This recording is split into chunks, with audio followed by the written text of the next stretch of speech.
I feel Jesus. She cooked. It's Tuesday. Good afternoon, everybody. It is actually still morning, 11:59. We want to welcome you to Empowering Pastors Training. Many of you don't know who we are. We are certified coach with Destiny International. And I would encourage you, if you need coaching, if you are a pastor and would like someone to come in and walk you through the process of increasing your church, increasing the vision, seeing it come to fruition, I would encourage you to give us either an email or go on our website. Our website is empoweringpastors.com. Also, we have a conference every year. We call it a summit. And this year it's in the month of 2018, the month of March. I'd encourage you to register early. It's going to be phenomenal. Larry Stockstill is going to be with us. Bishop Rick Thomas is going to be with us. And I'm going to be speaking one of the nights as well. Just phenomenal. I'll speak for the other two. Phenomenal speakers. They're amazing. If you've never heard Larry Stockstill, oh my goodness, you need to make sure you're here. And if you've definitely never heard my bishop, Bishop Rick Thomas, you will grow, grow, grow. In fact, you're going to write so many notes, your hand's going to cramp. We're going to need to pray for you for healing in Jesus' name. So it's just great material. We've been in the book from Samuel Chand called Bigger, Faster, I can't hear you. Bigger, Faster Leadership. How many have already purchased the book? Very good. One. We're on a roll. How many online? We want to remind everybody online that there is a proctor. So if you would like to get on the chat section, there's somebody right there to answer your questions, pose your questions or your statements so that you're right involved with us. You're not disconnected. You're right involved with us. And we thank you for watching today. I also encourage all the pastors that are online, if you will actually take your staff, you can actually use this as a training for your staff. Another thing is if you are online and have not received the notes, I would encourage you to email me at drspencer@empoweringpastors.com, and I will get you on the mailing list. You'll get in the email, you'll get your what do they call it? Link. There we go. The link for this class as well as notes. And we've been enjoying this book. I'd encourage you to purchase this book. You can get it on Amazon.com. You can either get it in hard copy, you can get it in the Kindle version, and or you can get it in the audiobook. I personally have all three. Why? Because I like to devour a book when I get into it. I don't want to miss one part. That's awesome. Now, last week, we started getting into the suitcase and how you have to be a futurer. You have to be a forethinker. And that what is in your suitcase right now. Like if you're going on vacation, let's just say I'm going to Idaho. I'm leaving for Idaho on Friday. Get the awesome privilege of preaching in a friend of mine's church, Pastor Monty Sears in Boise, Idaho. A phenomenal church of 3,500. I'm so excited to preach out there. And but Pastor Monty and I met because we both ride bicycles. Now, he's older. I should say, more mature than I am. And his maturity, he's 57. But, man, this guy rides the hills amazing. Let me explain to him. He rides a normal 15 to 20 miles on a bicycle at 1,000 to 1,500-foot climb. Now, if you don't know what that means, just say this with me. Agony. That's all you got to say, because that's exactly what it is. So when I go out there, we're going to be riding bicycle. And he's already let me know I have to be able to ride 10 miles and go up a minimum of 1,000-foot climb. Minimum. He said, if you can't do that, Pastor, then I will get great video of you whining and crying all the way up the mountain. So I said, you know, what do I need to bring? He says, I need you to make sure you bring your helmet. If you want clip-ins, and you need to bring your own pedals. And you want to be able to bring your pants. You know, when you use mountain biking, you wear these pants, but you have pads inside. Everybody say, I love pads. You can say anything you want, but if you don't wear those pads, you're in pain. And so I'm getting ready to go. I'm going to pack my suitcase. I'm going to make sure I have everything I need to ride that 10-mile to 15-mile trek. I've already seen the pictures. It's beautiful. And I'm going to be able to go up 1,000 to 1,500-foot climb. And I'm going to make it. Glory to God. But I'm packing for it. So I'm going to make sure I have my shoes. I'm going to make sure I have my socks. I'm going to make sure I have my bladder not this bladder, but the bladder you wear when you're mountain biking, so you get 100 ounces of water. But you see, if I did not pack for that trip, what would happen to me when I get out there? Bad things. I wouldn't ride.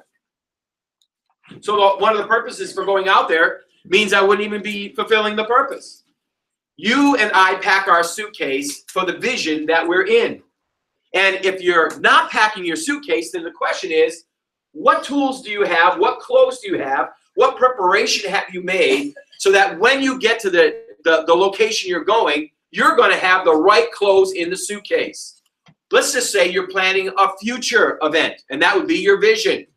What do you have in your suitcase that when you get there, or what will help you get there, is already packed? If you don't even have those in your mindset, then how are you going to be when you get there? Well, let's just be real. You might get there, but let's say you're going to Antarctica and you pack shorts. You will be cold.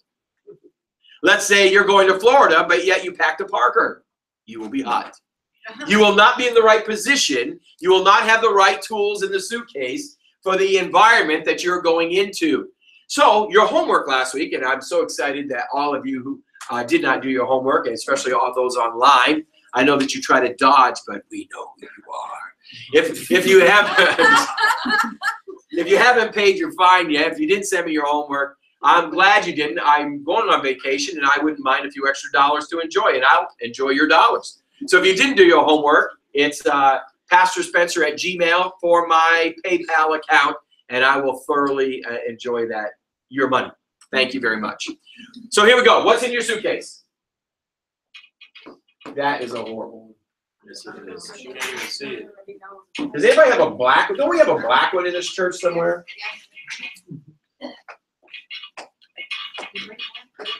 Thank you.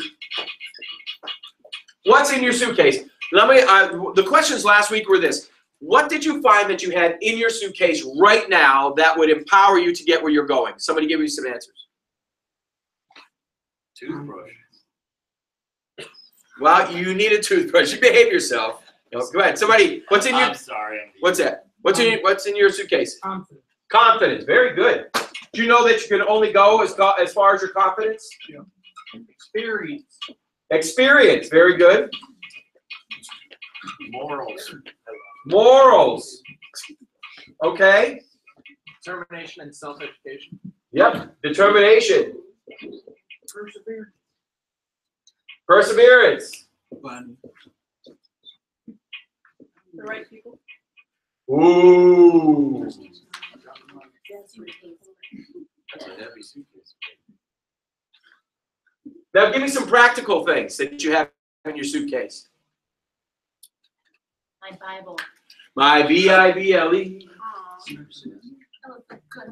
That was a good one. Come on, somebody else. What do you have in your suitcase? Thank you. Laptop. Money. Money. Money. Money, money, money. How many of you know that you can't do anything without money? You can be as spiritual as you want. You can't do anything without money. You can pray without money. That's about it. Okay. Because you can't even read the Bible without money, because you got to have a Bible. That's right. Okay. These are what you have in your suitcase right now. Now, the other part of your homework, which I thought was really, really good, that I hope that you thought it through and not just whipped down answers. And that is, what do you need in your suitcase to still put in your suitcase to get you where you want to go in your vision? Throw me out an answer. What do you personally need in your suitcase to get you to go where you're going? Yes? Education. And you need more education? More money. Amen. Now let's stop here, because both of those are great answers. Education. The fact is that you need more education to take you where you're going. The real question is, where are you getting it? Remember, a thought is a thought. But you have to take action on the thought to make it. Listen, I can think all I want. I need a new pair of underwear in my suitcase. But until I walk over and open my drawer, pick it up, bring it, and drop it into the suitcase, it's never getting there. It's just a nice thought. So if you're thinking education, and we all should be thinking education, that's something we should all be constantly putting inside of our suitcase to take us where we need to go. So my question to you is, how are you preparing and what are you doing to put more education in your life? What book are you reading? Tell me the book you're reading right now. The Bible. The Bible? Tell me a leadership book that you're reading right now. Bigger, Stronger, Fast. Are you actually reading the book or just in the class? Very good. He's reading the book. Come on, somebody else. Spiritual warfare. Spiritual warfare. Somebody else. Every young man's battle. Very good. Come on, somebody else. Baby steps. Baby Steps. That's a really good book. $1 million coaching. That's one of my favorites. Seriously, that is one of my favorites. Somebody else. Without rival. Without what? Rival. Without what? Rival. Without rival? Yes. Bob, you ever heard of that? I was listening to Jade. She's from South Africa. I couldn't understand a word she was saying. I was praying for an interpretation in the name of Jesus. Come on, what book are you reading? What leadership book are you reading? How to win and influence. What's that? The leader that had no title. The Leader That Had No Title. Yes, sir. How to win and influence people. How to Win and Influence People. That's a must read for everybody. Come on, somebody else. Every leader should be popping off the name of a book. If you're not popping off the name of a book, you're probably saying you're not reading a book on leadership skills. Well, if you're going to be a leader, you better know your skill sets. You're not getting them through osmosis. In fact, I want to remind you, most people live out of gut theologies, and your gut theologies can only take you as far as you know. The problem is, if you can only teach as far as you know, then you're going to go very short. Your trip is very short. You have to expand yourself. All right, more money. That's a reality. We all, listen, if you're going to do a company, if you're going to have a company, you're going to have a ministry, you got to have more money. Where are you getting your money? Well, that's nice. People, yep, that's good. Come on, this is where it takes it beyond. Listen, you're not just picking it up, you're not just staring at it, you're saying, now how am I going to get it to my suitcase? What footprints do I need to make to get it to where I'm going? If you never think those out, you have no strategic plan. If you have no strategic plan, then you're standing there staring at your underoos. That's what you're doing. And that's nice. There are a lot of people staring. They have, listen, they have grandioso mindset of where and what they want to do, but they will never do anything. Yes? You need to set a budget and time. Budget? I love that kid. I really do. I love that child. That's why, he, as a Marine, he made it out perfect.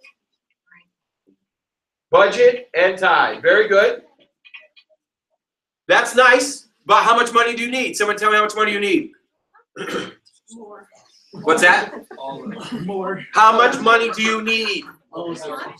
How much money do you need in your suitcase to take you where you're going? You need 250? I need 10 million. Mine is part of that 10 million. You're going to need that much too? No, I'm not just talking to you on 10 million. I need 10 million to take me where I'm going on my trip. Yeah. I need 10 million. Yeah, mine's probably like 6 million for years. So. I was thinking 10 13. million. That's some kind of sound system, girl. That's some kind of sound system. So this is where we have to really, you know, the development of your suitcase can't be just taking clothes and throwing them in there. You've got to think through. Listen, if you need a new pair of shoes to put in there, where are you getting the shoes? Where are you putting them in the suitcase? They have slots for shoes in suitcases, and that might save you room. But if you put your suits on the other side, it's going to crush your suits, and then you're going to have to get them re-dry cleaned when you get to the place. It's not just saying what you've got to put in your suitcase. It's where and how you're going to actually do it. And if we don't think these things through, then let's just be honest. There are a lot of people who have great ideas. There are a lot of inventions that are 6 feet under right now. There are a lot of miracles for people in their body that is 6 feet under. What do you mean by that? There are more people that die with creative ideas than are alive, probably. Yeah. They've died with their idea because they've never put feet. They've never opened the suitcase. They've never thought it through. How am I going to prepare for this? Because if you don't do that practically, I'm talking like literally sit down and say, how am I going to do this? Listen, I know I need 10 million. That's probably a minimum. The new building's about $10 million. So I don't want 10 million right now. I mean, I need 10 million. I've got to have that in my suitcase. But I want to pay this place off first. Amen. So how are we going to pay this place off first before we go to the next place? You see, so I'm sitting down and doing strategic planning. We just got done we needed to raise $125,000. Why did we do that? Because in 1 month, this church spent $100,000 reaching people. The money didn't stay in the church. The money didn't go to any preacher. The money left. Where did it go? Well, the first one was Uproar, $65,000 went to the teenagers of this entire region, and we reached them.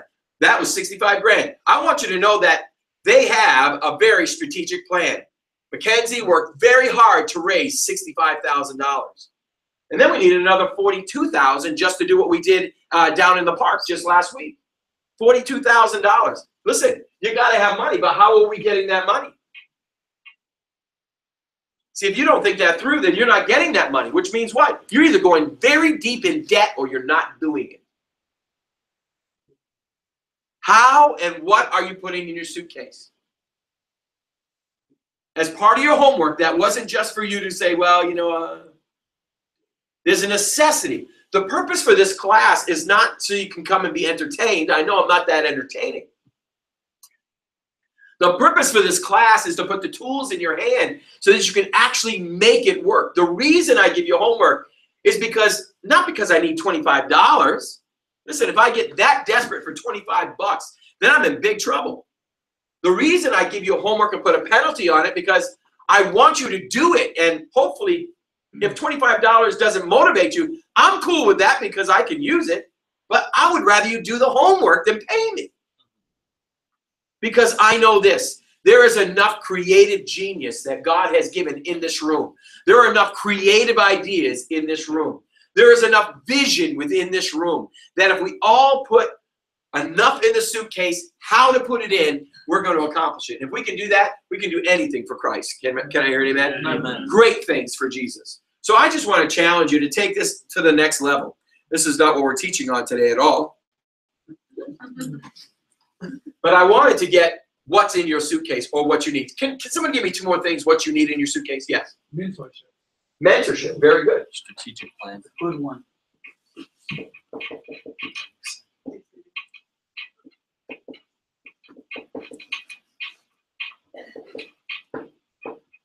So I'm going to ask the question. What are you doing to get mentorship? It's amazing. Mentors don't come to you. You have to go after them. A mentor will never. Let me tell you how you can tell a real mentor or one that's fake. A real mentor will never ask to be your mentor. A real mentor will wait to see how badly you want it that you'll come and get it. Yeah, that's right. If you will go after a mentor, I mean a true mentor, what will happen is this, is that they will always make themselves available, but the very first time you disrespect them, they cut you off. And the reason for that is they're just being gracious to you, unless you're paying them. Now, if you want a really good coach or mentor, you can be paying anywhere between $1,500 and $25,000 an afternoon. I guarantee you'll respect it then.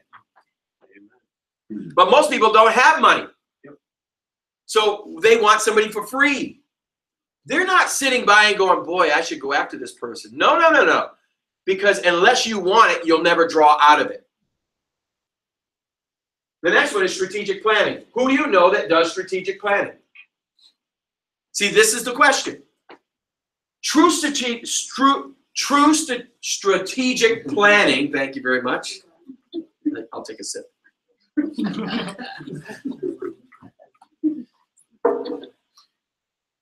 True strategic planning for a visionary sometimes is difficult. You're the bread. You have a hard time with peanut butter and jelly. So you need to find people. You need to find companies that are by nature, and what they do is strategic planning. I have people in my life that when I need to do some strategic planning, I know that I can sit down and ask specific people. I know one of them will cost me money.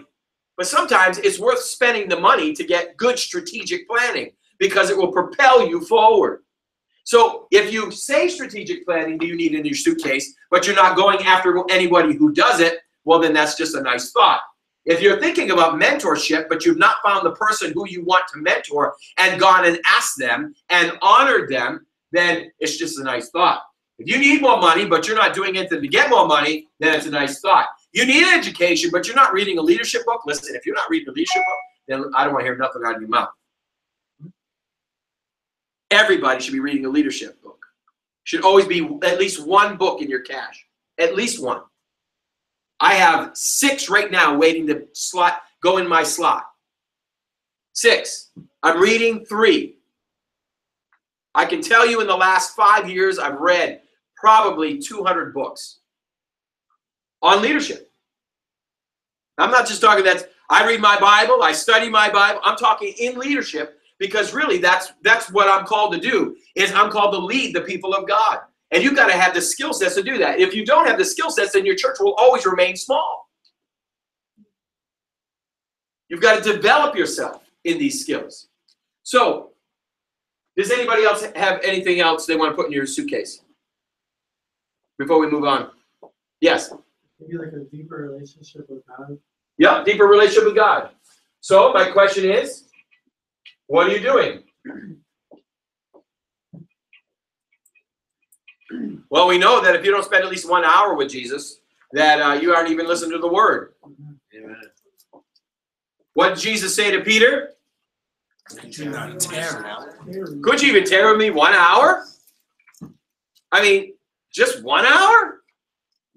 Listen, if you want a great relationship with the Lord, you gotta etch out 1 hour a day with God, minimum. Minimum. Well, I pray without ceasing and everything give thanks, for this is the will of God concerning you. Baloney. Take 1 hour out of your day and spend time with the Lord. I was up at 2:30 this morning praying. Last week I was up at 2 a.m. praying. I'm tired right now. I had an hour and a half of sleep. And I spent the rest of the day praying, and I've been working all day. Listen, this is where you and I have a choice to make. If you want to be successful, success does not fall out of the head. Excuse me, fall out of the sky, hit your head. But it does. I'm sorry, I lied. The lady just won $700 and some odd million. Watch, she took home $300 and some odd million. Statistically, she'll be poor in 5 more years. Right. Why? Because that's not success. Success is sustainable. Success is propellable. Success is proportional. Success is measurable. Yes. And success always demands a successor. So the question is, if you want a deeper relationship with the Lord, do you really? If you do, it's going to cost you. Everything costs you. Don't let anybody lie to you. Everything costs. When you're unwilling to pay the price for success, that's okay. Just don't be mad that you're not successful. This church here is successful. I paid an enormous price here.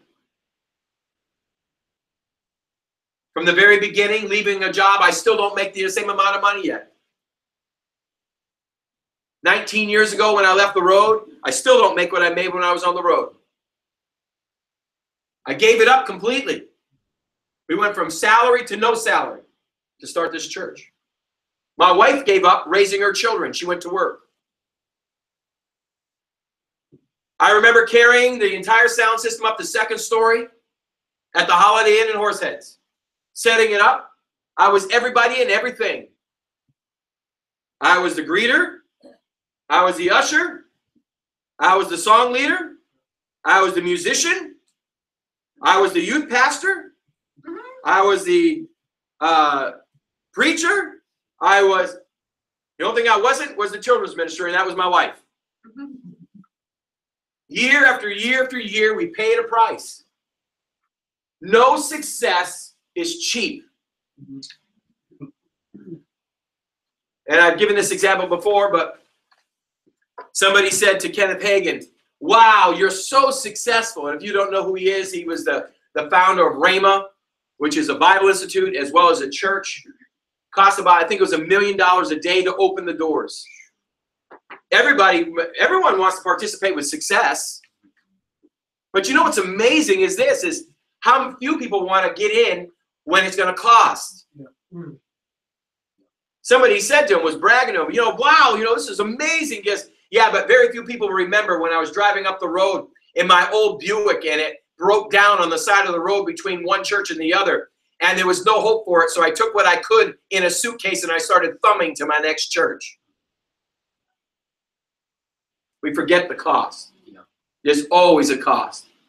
You can put nothing in your suitcase without paying a price. And if you're unwilling to pay, that's okay. Just don't complain. Questions? Anybody want to put anything else in the suitcase before I wipe it down? We start moving on? Question. Yes.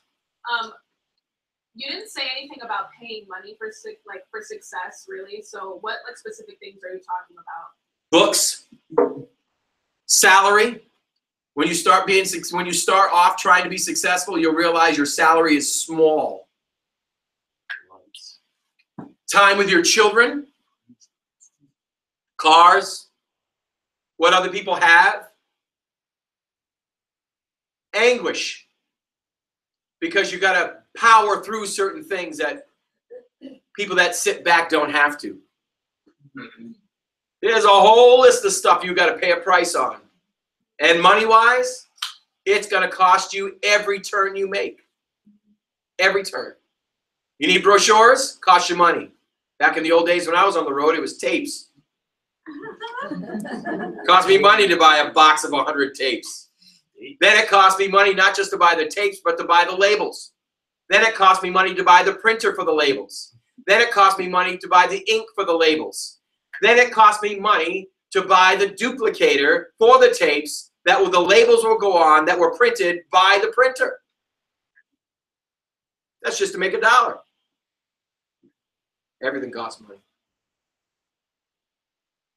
If you're unwilling to sacrifice, you're unwilling to be successful. That's the truth. It will always cost you. Any more? All right, let's start talking about mosquitoes. Wow. As you know, this book is talking about the Panama Canal and how America went down and we purchased and we were moving in to build the Panama Canal. We talked last week about futuring, and we talked about how when they were starting to build the channels and the locks, the ships back in those days were much smaller. They couldn't build for where they were. They had to build for where they were going. What's in your suitcase? So they actually built 100-foot long, and ooh, I lost it. I forgot how wide it was. 80? I don't remember. Well, anyways, it's wide enough so that now the majority of ships can get through. So they had to think ahead. Another part of the Panama Canal that people don't think about is how much damage a mosquito can do. Here they are down in the jungle to build, to plow, to bulldoze, and all of a sudden they start getting attacked. They start getting attacked by mosquitoes. There's a man named William Crawford Gorgas. He was known as the exterminator. Gorgas arrived in the canal in 1904 and realized that mosquitoes were carrying yellow fever. In 1906, 85% of the workers on the canal had been hospitalized for the sickness caused by a little insect called a mosquito. By learning how to exterminate the mosquito, yellow fever and malaria deaths dropped to 1%, from 85 to 1%. Every year, over 700 million are infected with disease by this little insect, And every single year, over 1 million people die because of the mosquito. Isn't that interesting facts? Who would have ever thought about that? Leaders have mosquitoes too. We face seemingly insignificant bites of setbacks and opposition that can turn healthy environments into sick ones. In every organization, mosquitoes are more than annoying. They create fear and distrust, distract people from their tasks, and can wreck the whole endeavor. When it comes to churches, when it comes to organizations, in any form and fashion, mosquitoes are one of the greatest dangers to every single leader, and nobody is immune. So what's a mosquito in an organization? Simply understood, mosquitoes are bad attitudes and carriers of those who are infected by these attitudes and spread them. Each bite can infect an employee, a staff member, and a volunteer, and that's contagious. We've seen it. We've all seen it. We've seen.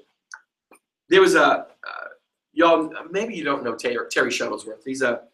If you know Brother Ted Jr., this is his uncle. Ted Jr. worked for his uncle in Virginia Beach, Virginia. And Terry was always wild in Bible school. And one day he was at a baseball game, and I wasn't there. They were telling me the story. And he was at a baseball game, and he saw this guy at a baseball game just sitting still. Not smiling, not cheering, not doing anything. Just sitting still. And so Terry said, watch this. Somebody got up and hit a ball, hit a single, and he ran down 3 or 4 steps, slapped the guy in the shoulder and said, yeah! Ran back up to his chair. Another play, he ran down, slapped him again. Yeah, come on now, that's awesome. Ran back up. He said, before a few innings were over, that dude's jumping all over the place. Yeah! What happened? It was contagious. Every one of you are contagious in this room.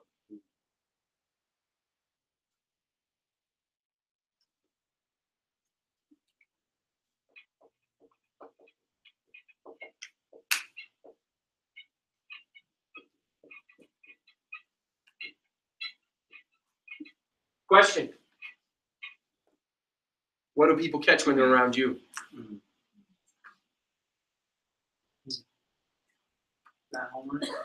No, I'm asking you.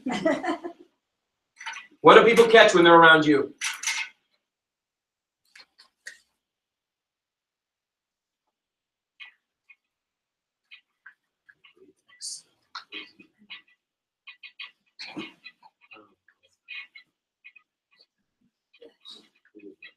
Come on. Think about it. It's you. What do people catch when they're around you? Yes. Laughter. Laughter? At or with? I'll be real. Come on. What does someone catch when they're around you?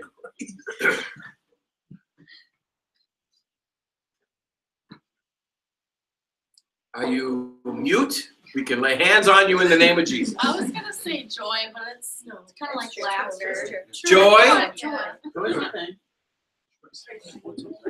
Come on, somebody. What do they catch when they're around you? Love. They do catch love? That's true. And with songs. Online, they said enthusiasm. Enthusiasm? Passion. Passion? Some people catch harsh rebukes. Encouragement. What?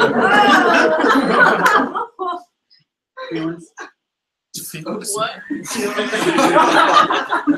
think we might get like a more honest answer if we ask people that like work on our team. That's true. I would say Boy, that's a little dangerous, isn't it? So there's one of your piece of your homework right there. I want you to ask 3 people that you work with what they catch when they're around you.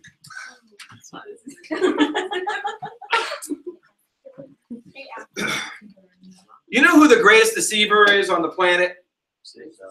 No, it's you. You're the greatest deceiver. You deceive yourself. Oh, absolutely. Absolutely. The heart is Deceptively wicked. Who can know it but God? Truthfully, we lie to ourselves all the time. What do people catch when they're around you? Remember that whole book we did on Mojo? Did a whole book on Mojo. What's in comes out. I think that's the one. Is that the one with the, I don't know. I got to find that book now. I have a problem. I have a book that we were talking about an example with, the Stinking Rose. I just don't remember what book that was in. We've done so many of them. Remember the Stinking Rose? Acclamation? So what do they catch when they're around you? Good. Someone. Boredom? What do they catch when they're around you? Come on. Online, anybody else? What do they catch when they're around you? Is that you don't want to say or you don't know? Influence. Influence?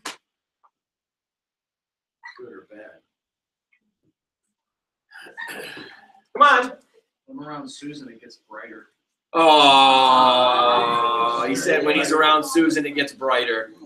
Dear Lord. She's around Pastor Dan, it gets deeper. Yes, amen. Come on. I need you to talk to me now. This class doesn't work without you talking to me. What do people catch when they're around you? I'm going to start calling names. So Analytical thinking. when they're around you, they catch analytical?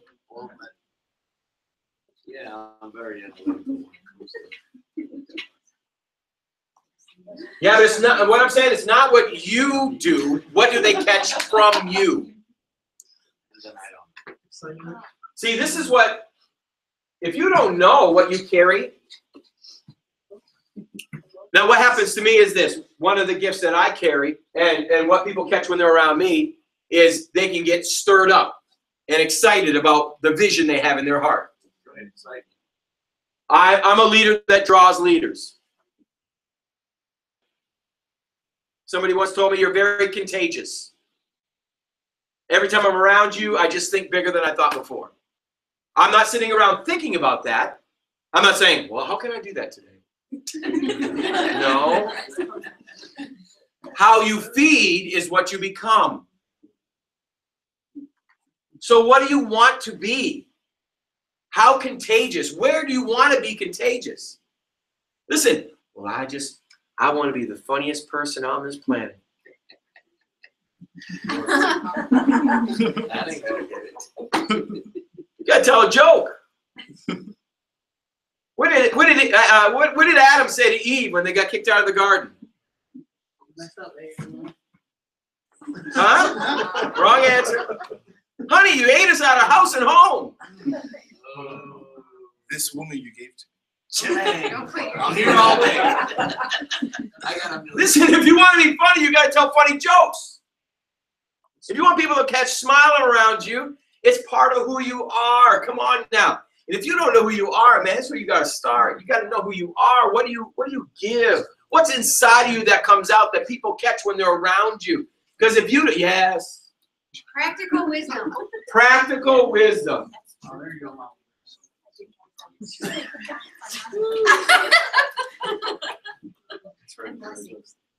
You see, no matter whether you like it or not, you're contagious. And if you're not going to purposely be contagious, you are still contagious.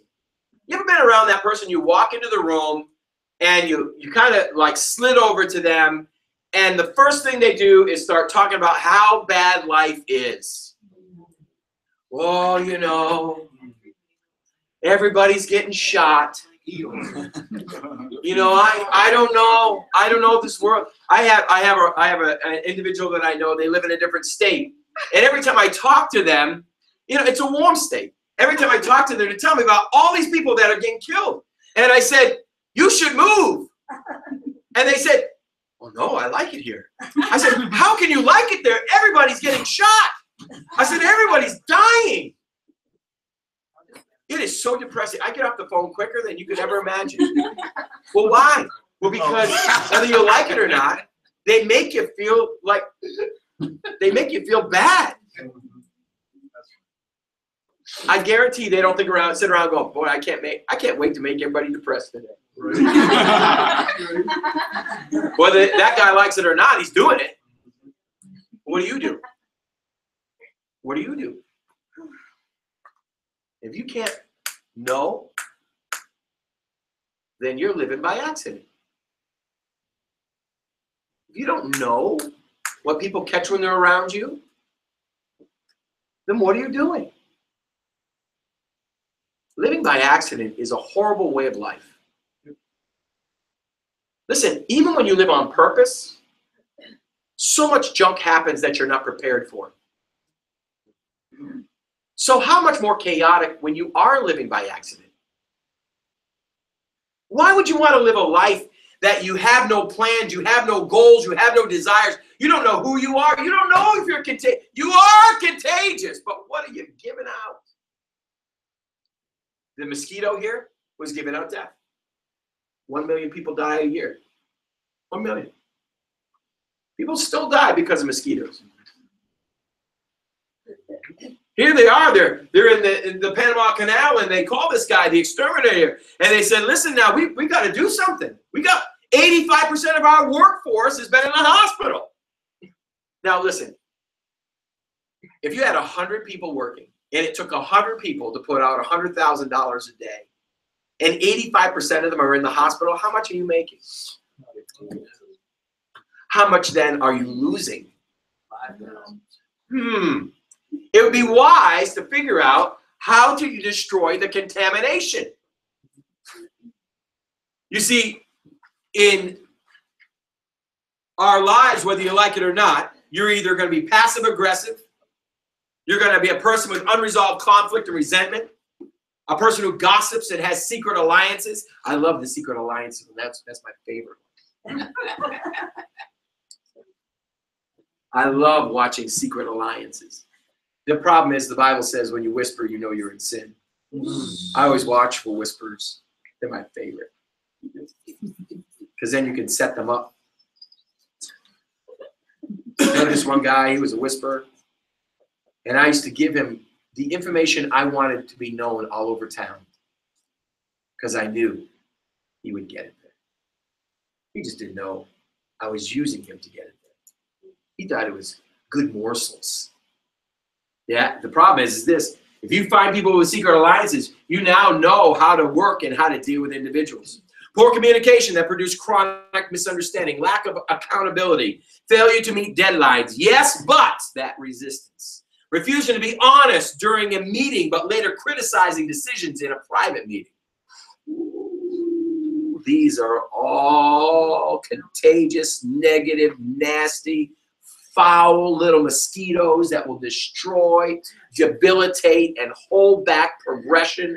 You see, we have got to be able to identify them. Here we go. It's not all being I know it all. Insisting it's your fault, not mine. Jealousy. I want the status you have. Envy. I want the things you have. Unhealthy competition. The infectious disease is caused by small bites that release contagious microorganisms that spread quickly. In a team, it only takes one who will affect the whole. It really does work. One person can infect because they're contagious. So if you yourself don't really know what you're giving off as you are contagious, then how do you know you're not killing people? Killing vision. Killing passion. Killing desire. How do you know if you're not the one that's actually putting 85% of the people in the hospital? This is where we learn to live on purpose. Can I hear an amen? Amen. For the leader, the carrier, and the threat of infectious mosquitoes become the dominant filter to think about how to communicate the vision, plan the next steps, delegate responsibility, and hold people accountable. For the leader, I'm going to say it one more time, the carrier and the threat of infectious mosquitoes becomes the dominant filter. To be a great leader, it's not just what you can see, it's what you can't see. When I communicate to people, I don't listen usually what they're saying to me. I'm listening more what they're not saying to me. People talk to you through body language. People talk to you by going around the horn and never really stating what they're actually thinking. Look into a person's eyes. The Bible says the eye is the gateway to the soul. I love watching and listening to people. It's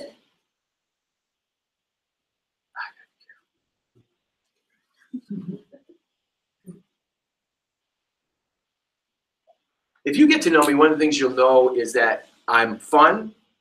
I love to laugh, but I do very little on accident. I'm thinking about what I'm doing before I end up there. I'm not just letting words slide out of my mouth. I'm saying what I need to say. I'm listening because the more you talk, the more sin you have. Listening to what not only is what the words coming out of their mouth, but what they're not telling you. Because people will not tell you more than what they're telling you. But if you're never listening to what they're not saying, you'll only hear what they are saying. And what they are saying is usually just a cover of what they're not saying. And the wiser you become to be able to hear, have the hearing ear, you'll be able to pick up the people that are contagious in a negative, in a demeaning, in a horrible way that will cause infection within your staff. A lot of people listen to respond and not listen to actually hear what people are saying. A lot of people listen to respond, not what people are saying. Exactly. That's when you're getting interrupted because they already have a response before you finished your statement.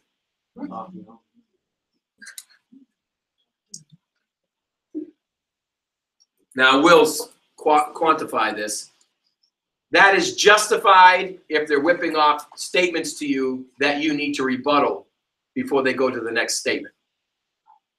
I feel better about saying that. Here we go. The job of the leader is how to minimize the bites, but mainly how to stop the disease. You've got to stop the disease. Disease is easy. It's very catchy. You ever go to a high school?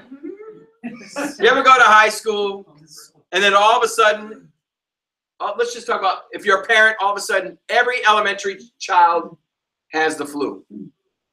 Where'd they get the flu? They gave it to each other. So what'd they come out with? A flu shot. In the elderly, they give flu shots. Why? Well, they're trying to stop the spread of a contagious, it's not a disease, a sickness. My question to you is this, is if you don't know how you're contagious, how will you ever figure out how somebody else is contagious? And as a leader, how can you stop infection if you don't even know you?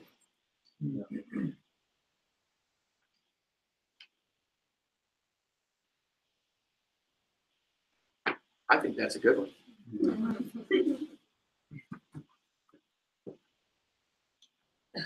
The greatest person to ignore is yourself, because then you don't have to deal with yourself. You won't inoculate yourself because you don't like needles. You won't isolate yourself because you don't want to be alone. But yet everybody you get near catches your disease. Do you care enough to know what you're given? Because the greatest factor of being a leader is being able to tell. Now, listen, you can't always tell. You can't always see it at first. You can't always pick it out. But the one thing for sure that you will know, somebody contagious will start to cough.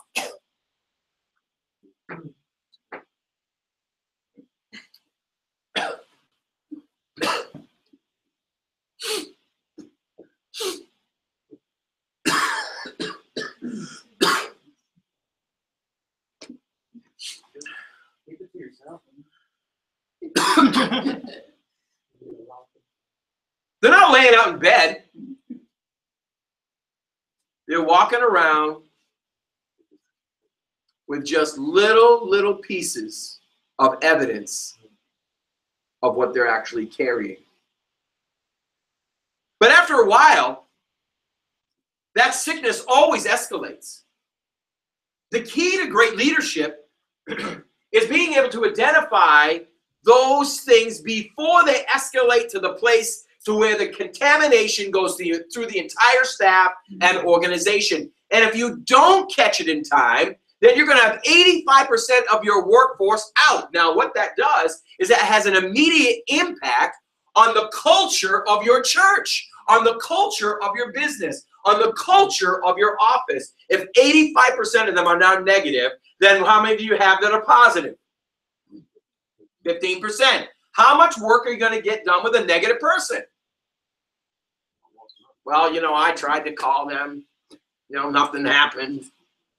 I was going to go outside, but I saw a squirrel. Well, I really planned on, can you imagine with your job? Here we go. I really planned on going helping somebody with insurance, but I thought I saw a raindrop. And rain will mess my hair up. Oh, I'm sorry. Jesus grow his hair. Hallelujah. I'm going to end with this today, and then we'll continue next week. Biblical examples of mosquitoes at work. Eve listened to the lie of Satan. Jacob lied to his father and had to spend years separated and secluded from his family. Moses was overwhelmed by the complaints of the people as he led them. We'd rather go back to Egypt. How about the story of Ai? How many remember that story? Yes. Children of Israel, they're in the promised land, get ready to go take an easy city. Easy, it's an easy city. They get up to the city, and all of a sudden, there's a whooping coming on. I forget how many, it was over, I believe over 10,000, I won't say. Thousands of men died that day. How many? 3,000 men died that day. Now, listen now. 3,000 men died. That's a father, a son, a husband. 3,000 men died. Man, Joshua's freaking out. What's going on here? This is an easy battle. What happened? The Lord was not with us. And God said, separate the sin in the camp. Here they find a man named Achan, the mosquito. That mosquito cost 3,000 families their daddy. If you can't identify the contagious, the deadly, the virus, the disease early, then you have more fallout and death for future.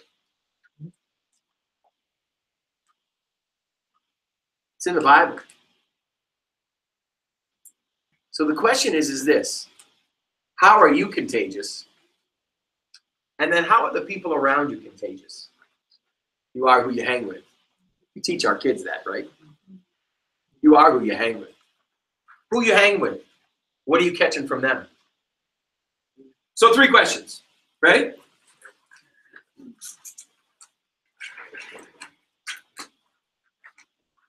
Here's your homework. How are you contagious?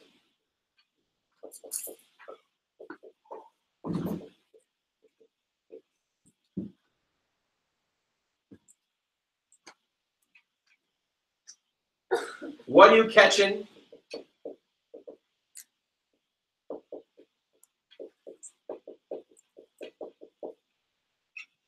From the people you hang with?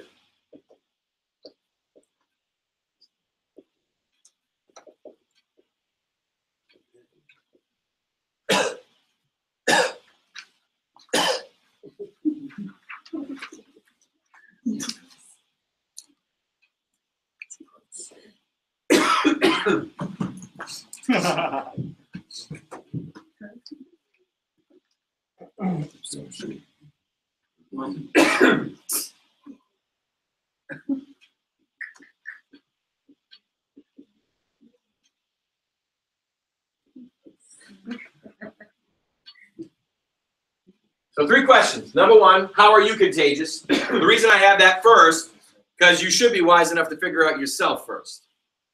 Number 2, what are you catching from the people you're hanging around with? And number 3, ask 3 coworkers what they catch from you. So hopefully, watch now, hopefully your number 1 and number 3 are the same and they're positive. Don't get mad at the 3 people. Don't get mad at them. Don't get bent out of shape with them when they tell you you are depressing. Don't get mad at them. You are a downer. Don't get mad at them. Don't shoot the messenger. Let them be honest with you. This is when you know you have a problem. When you go to these 3 people and you say, listen, I need to know what I catch from you. How am I contagious? And they say, oh, you're just the most amazing person in the entire world. You need to look at them and say, no, I need you to be honest. Now, listen, if you're married, ask your spouse. No, don't. They'll cause lots of marital problems. And don't ask them. But ask them to be honest with you. Ask them to be honest with you. Ask them to be honest with you. And if these 2 do not match up, then they aren't deceiving you. You're deceiving yourself. And then you've got to make a change in what you do to be contagious. And that might mean you need to get rid of all the people in number 2. Ooh, I think they got it again. Okay. Does anybody have any questions? That's a good class, isn't it? It's a great book. Anybody else? All right. I want to thank you all for watching online. I appreciate it. Make sure if you owe me $25, it goes to pastorspencer@gmail.com. That's my PayPal account. If don't forget your homework for this week. I'm excited. Pray for me as I go to Idaho. We love you. Have a Merry Christmas.